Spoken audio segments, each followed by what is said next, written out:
Assalamualaikum warahmatullahi wabarakatuh. Perkenalkan, nama saya Muhammad Firji Arif Rahman dari kelas 11 IPS 1. Perang Petimura. Peta konsep Perang Petimura. Latar belakang, tokoh pemimpin, kronologis. Latar belakang, tindakan sewenang-wenang yang dilakukan Foch di Maluku kembali dilanjutkan oleh pemerintah kolonial Hindia Belanda setelah berkuasa kembali pada tahun 1816 dengan berakhirnya pemerintahan Inggris di Indonesia pada tahun 1811 sampai dengan 1816. Berbagai tindakan yang dilakukan oleh pemerintah kolonial Hindia Belanda ini menyebabkan tindakan berbagai perlawanan rakyat Maluku. 1. Kembalinya pemerintahan kolonial Belanda di Maluku dari tangan Inggris. 2. Pemerintahan kolonial Belanda memperlakukan kembali penyiaran wajib dan kerja wajib. Kegiatan monopoli di Maluku diperketat. 4. Pemerintah kolonial Belanda mengeluarkan uang kertas sebagai pengganti uang logam yang sudah berlaku, sehingga menambah kegelisahan rakyat. 5. Belanda juga mulai menggerakkan tenaga dari Kepulauan Maluku untuk menjadi serdadu tentara Belanda. 6. Adanya pemecatan guru-guru sekolah akibat pengurungan sekolah dan gereja, serta mengirimkan orang-orang Maluku untuk dinas militer ke Batavia. 7. Belanda tidak mau membayar perahu Orambai kepada nelayan. Menanggapi kondisi yang demikian, para tokoh dan pemuda Maluku melakukan serangan pertemuan rahasia. Sebagai contoh, telah diadakan pertemuan rahasia di Pulau Haruku, pulau yang dihuni oleh orang-orang Islam. Selanjutnya pada tanggal 14 Mei 1817 di Pulau Saparua, pulau yang dihuni orang-orang Kristen, kemudian diadakan pertempuran di sebuah tempat yang sering disebut dengan hutan kayu putih.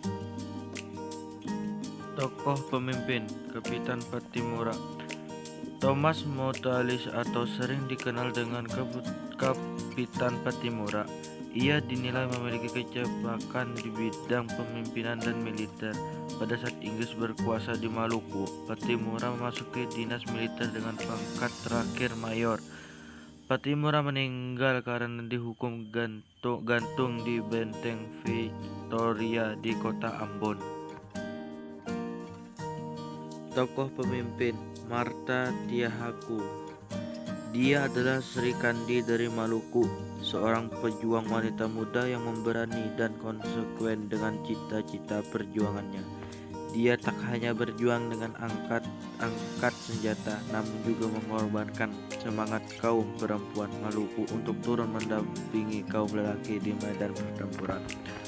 Marta meninggal karena sakit dan jenazah dibuang ke laut antara Pulau Buru dan Pulau Tiga. Kronologis Perang Petimura.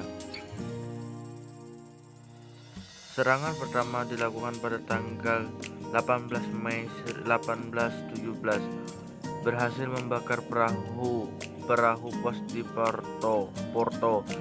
Keesokan harinya menyerang benteng Dorstad, berhasil merebut benteng Dorstad dan menewaskan Residen Van den Broek.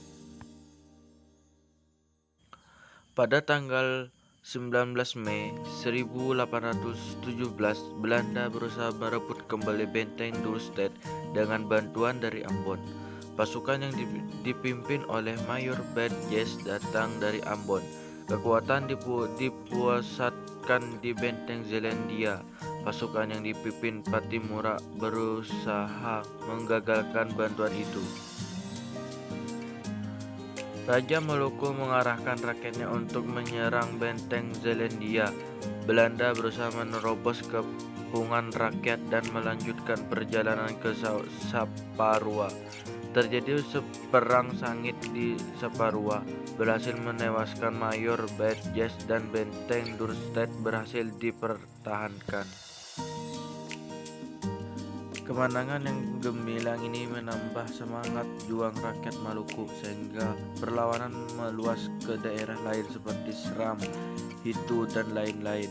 Perlawanan rakyat di Hitu ditangani oleh Ulupaha 80 tahun karena pengkhianatan terhadap bangsa sendiri. Akhirnya Ulupaha terdesak dan tertangkap oleh Belanda. Belanda masih berusaha untuk merebut benteng Dorstad. Belanda mendatangkan bela bantuan dari Batavia berupa kapal yang dilengkapi dengan meriam. Juli 1817, benteng Dorstad dihujani meriam. Akhirnya benteng Dorstad dapat direbut oleh Belanda. Pasukan Pattimura melanjutkan perjuangan dengan sia-sia perang gerilya. Pada bulan Oktober 1817, Belanda mengarahkan pasukan besar-besaran untuk menghadapi Pattimura. Beberapa pengikut Pattimura pun tewas. Akhirnya Belanda mengeluarkan ultimatum untuk dapat menangkap Pattimura. Pada bulan November 1817, Belanda berhasil menangkap Pattimura, Antonio Rebouk dan Thomas Bateleur. Pada tanggal 16 Desember 1817, Kapten Pattimura dan teman-teman menjalani hukuman gantung di depan benteng Nau Victoria di Ambon.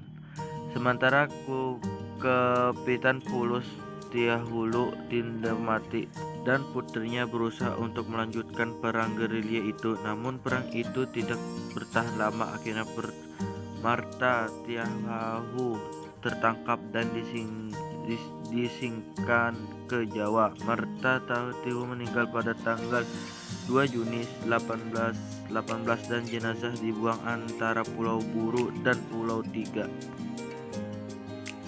Benteng Victoria. Benteng Victoria merupakan tempat bersejarah yang terletak tepat di pusat kota Ambon. Benteng tertua di Ambon ini dibangun oleh Portugis pada tahun 1775 yang selanjutnya diambil alih oleh Belanda. Belanda kemudian menjadi benteng ini sebagai pusat pemerintahan untuk mengaruh harta kekayaan masyarakat pribumi. Merupakan berupa rempah-rempah yang melimpah di bumi Maluku.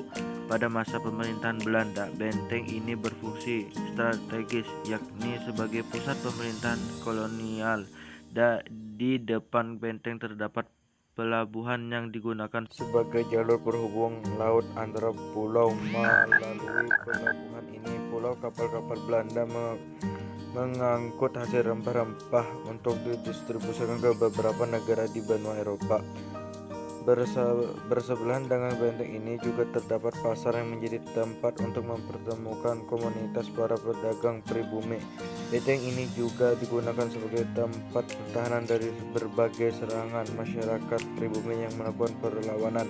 Dan tempat di depan benteng inilah pahlawan nasional bernama Pattimura digantung, yakni pada tanggal 16 Desember 1817.